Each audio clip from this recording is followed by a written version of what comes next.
مێژووی ڕکابەریەکانی جامی جیهانی تۆپی پێ لە ساڵی 1930ەوە دەست پێ دەکات و هەموو 4 ساڵ جارێک لە ڕێگەی پاڵەوتنەوە هەڵبژاردە ئاست بەرز و سەرکەوتوەکان دەگەنە جامی جیهانی و بەشداری پاڵەوانیتەکە دەکەن. یەکەم جامی جیهانی ساڵی 1930 لە ئۆروگوای بەڕێوەچوو. ئەو کات بەهۆی شەڕ و کێشەی سیاسی نێوان وڵاتان تەنها 13 هەڵبژاردە بەشداریان تێدا کرد. مێژووی تۆمارکردنی یەکەم هاتریکیش هەردەگەڕێتەوە بۆ یەکەم مۆندیال لە ئۆروگوای. دووەم مۆندیال ساڵی 1934 لە ئیتالیا بەڕێوەچوو. ژمارەی هەڵبژاردەکان زیاد بوو بۆ 16. لە مۆندیالی 1938دا هەر 16 هەڵبژاردە بەشداریان کرد. جەنگی دووەمی جیهانی یاریەکانی هەردوو مۆندیالی 1942 1946 ڕاگرت. کاریگەریە خراپەکانی جەنگی دووەمی جیهانی لەسەر مۆندیالی 1950 هەرما بوو. بەو هۆیەوە ژمارەی هەڵبژاردەکان کەم بووە بۆ 13.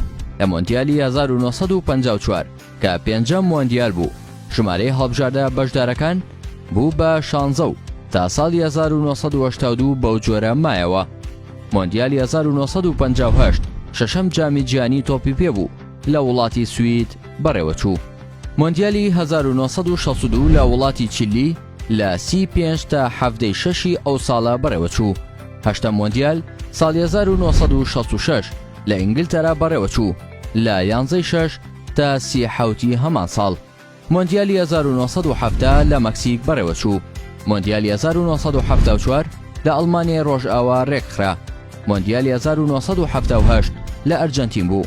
مۆندیالی 1982 لە ئیسپانیا بوو. بۆ یەکەم جار فیفا ژمارەی هەڵبژاردە بەشداربووەکانی زیاد کرد بۆ 24. بۆ جاری دووەم وڵاتی مەکسیک میوانداری مۆندیالی کرد چونکە بەهۆی ئەوەی کۆڵۆمبیا نەیتوانی ئامادەکاریەکان بکات و میوانداری مۆندیال بکات ئەوە بوو دوجار مەکسیک میوانداری مۆندیالی 1986 کردو لە وڵاتە بەڕێوەچوو.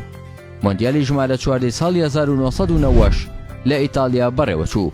مۆندیالی 1994 لە ویلایەتە یەکگرتووەکانی ئەمریکا بەڕێوەچوو. لە مۆندیالی 1998 کە لە فەڕەنسا بەڕێوەچوو فیفا ژمارەی هەڵبژاردە بەشداربووەکانی زیاد کرد بۆ 32 هەڵبژاردە. مۆندیالی 2002 لە هەردوو وڵاتی ژاپۆن و کۆریای باشوور بەڕێوەچوو. جامی جیهانی 2006 لە ئەڵمانیا بەڕێوەچوو.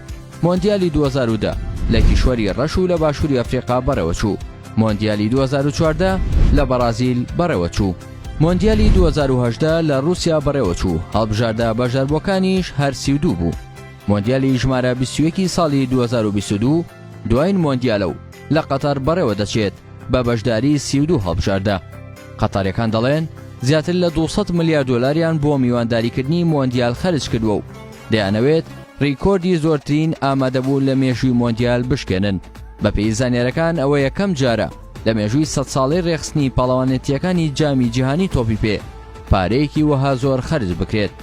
یەکێتی نێودەوڵەتی تۆپی پێ فیفا بڕیاری داوە لە مۆندیالی 2026دا ژمارەی هەڵبژاردە بەشداربووەکان زیاد بکات بۆ 48.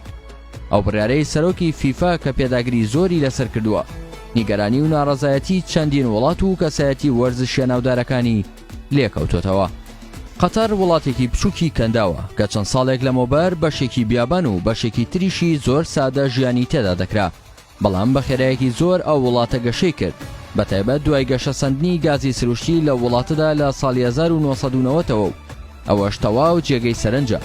هەرچەندە عێراق و وەرێمی کوردستان لە زۆر ڕۆوە لە وڵاتێکی وەکو قەتەر و وڵاتانی تری کەندا و دەوڵەمەندترە کەچی نەتوانراوە لە دوای ڕووخانی دەسەڵاتی بەعەس لە ساڵی 2003ەوە سوود لەو سەرۆت و سامانە زۆر و زەوەندەی نەوت و گازی سروشتی و سەرچاوە سروشتیەکانی تر لە عێراق وەربگیرێت و بخرێتە خزمەت بەرەو پێشوونی عێراق و عێراقیەکان و لە ڕێگەی سازکردنی پاڵەوانێتیە وەرزشی و چالاکیە ئابووری و ڕووناکبیری و ئەدەبی و بوارەکانی تری ژیان سەرنجی جیهان بۆ لای عێراقی نوێی دوای ڕووخانی بەعەز ڕابکێشن کە شتێکی نوێ دوای دەسەڵاتی بەعەز ئەنجام دراوە.